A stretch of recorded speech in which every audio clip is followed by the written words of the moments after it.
जय माता की दोस्तों, आपकी अपनी हिंगलाज माँ चैनल पर आपका स्वागत है। दोस्तों, आज करते हैं करवा चौथ की पौराणिक व्रत कथा की बात। बहुत समय पहले की बात है। एक साहूकार के 7 बेटे और उनकी एक बहन करवा थी। सभी सातों भाई अपनी बहन से बहुत प्यार करते थे, यहाँ तक कि वे पहले उसे खाना खिला देते और बाद में स्वयं खाते थे। एक बार उनकी बहन ससुराल से मायके आई हुई थी। शाम को भाई जब अपना व्यवसाय बंद कर घर आए तो देखा उनकी बहन बहुत व्याकुल थी। सभी भाई खाना खाने बैठे और अपनी बहन से भी खाने का आग्रह करने लगे, लेकिन बहन ने बताया कि उसका आज करवा चौथ का निर्जल व्रत है और वह खाना सिर्फ चंद्रमा को देखकर उसे अर्घ्य देकर ही खा सकती है। चंद्रमा अभी तक नहीं निकला है, इसलिए वह भूख प्यास से व्याकुल हो उठी है। सबसे छोटे भाई को अपनी बहन की हालत देखी नहीं जाती है और वह दूर पीपल के पेड़ पर एक दीपक जलाकर चलने की ओट में रख देता है।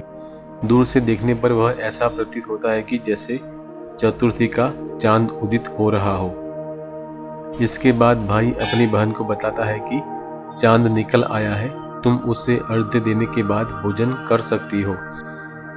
बहन खुशी के मारे सीढ़ियों पर चढ़कर चांद को देखती है, उसे अर्घ्य देकर खाना खाने बैठ जाती है।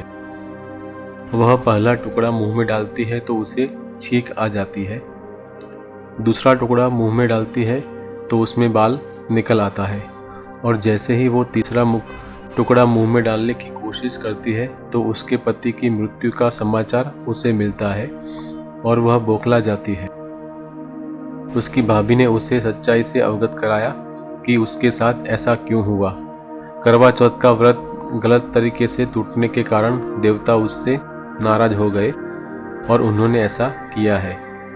सच्चाई जानने के बाद करवा निश्चय करती है कि वह अपने पति का अंतिम संस्कार नहीं होने देगी और अपने सतीत्व से उन्हें पुनर्जीवन दिलाकर रहेगी। वह पूरे 1 साल तक अपने पति के शव के पास बैठी रहती है, उसकी देखभाल करती है।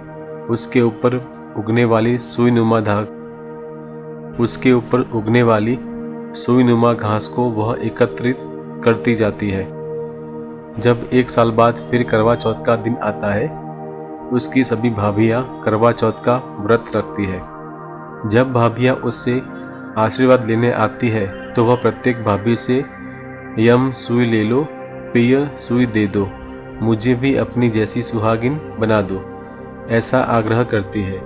लेकिन हर भाभी उसे अगली भाभी से आग्रह करने का कहकर चली जाती है। इस प्रकार जब 6ठे नंबर की भाभी आती है तो करवा उसे भी यह बात दोहराती है। यह भाभी उससे बताती है कि सबसे छोटे भाई की वजह से उसका व्रत टूटा था, अतः उसकी पत्नी में ही शक्ति है कि वह तुम्हारे पति को दोबारा जीवित कर सकती है। इसलिए जब वह आए तो तुम उसे पकड़ लेना और जब तक तुम्हारे पति को जिंदा न करे उसे छोड़ना नहीं, ऐसा कहकर वो चली जाती है। सबसे अंत में छोटी भाभी आती है। करवा उनसे भी सुहागिन बनने का आग्रह करती है, लेकिन वह टाल मटोली करने लगती है। इसे देख करवा उन्हें जोर से पकड़ लेती है और अपने सुहाग को जिंदा करने के लिए कहती है। भाभी उससे छुड़ाने के लिए नोचती है, खसोटती है, लेकिन करवा उसे छोड़ती नहीं है। अंत में उसकी तपस्या को देख भाभी पसीज जाती है और अपनी छोटी अंगुली को चीरकर उसमें से अमृत उसके पति के मुंह में डाल देती है। करवा का पति तुरंत श्री गणेश कहता हुआ उठ बैठता है। इस प्रकार प्रभु कृपा से उसकी छोटी भाभी के माध्यम से करवा को अपना सुहाग वापस मिल जाता है। तो दोस्तों, यह थी करवा चौथ की कहानी। अगर आपको हमारा यह वीडियो पसंद आया है तो कृपया चैनल को सब्सक्राइब अवश्य करें और वीडियो को लाइक, कमेंट एवं शेयर करना न भूलें। हम ऐसी ही ढेर सारी नई जानकारी के साथ जल्दी ही हाजिर होंगे। तब तक के लिए आप अपना ख्याल रखें और खुश रहें। जय माता की। धन्यवाद।